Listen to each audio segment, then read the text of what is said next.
बातचीत करण्यासाठी आपल्यासोबत केंद्रीय मंत्री जे आहेत रक्षा खडसे ते आपल्यासोबत जुळलेले, आपण थेट त्यांच्याशी संवाद साधूया.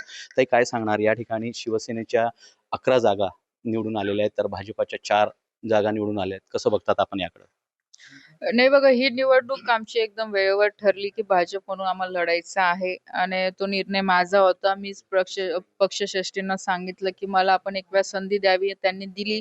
त्याच्याबद्दल मी आदरणीय देवेंद्रजींचे पण आभार मानते. आदरणीय चव्हाण साहेबांचे, बावनकुळे साहेब असतील, गिरीश भाऊ असतील, सगळ्यांचे मी आभार मानते, की त्यांनी आम्हाला ती संधी दिली, की इथे निवडणूक आम्ही लढलो पाहिजे.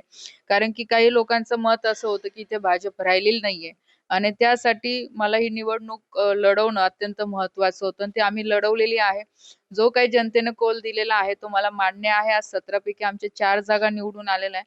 पण दुसरीकडे मला ह्या गोष्टीचंही समाधान आहे, की आज या पक्षाच्या निवडणुकीच्या माध्यमातून आम्ही घराघरापर्यंत पोहोचलो. आमचा पक्ष पोहोचला आणि भविष्यामध्ये प्रयत्न माझे, कार्यकर्त्यांचे, आमचे सगळ्यांचे पदाधिकाऱ्यांचे राहतील, की अजून जनतेचा विश्वास जो आज कमी पडलेला आहे भविष्यामध्ये तो कसा वाढेल याच्यासाठी माझे प्रयत्न राहतील. राजकारणात अप अँड डाऊन्स येत असतात, ते सगळ्यांनी प्रॅक्टिकली राहून कन्सिडर करणं गरजेचं असतं.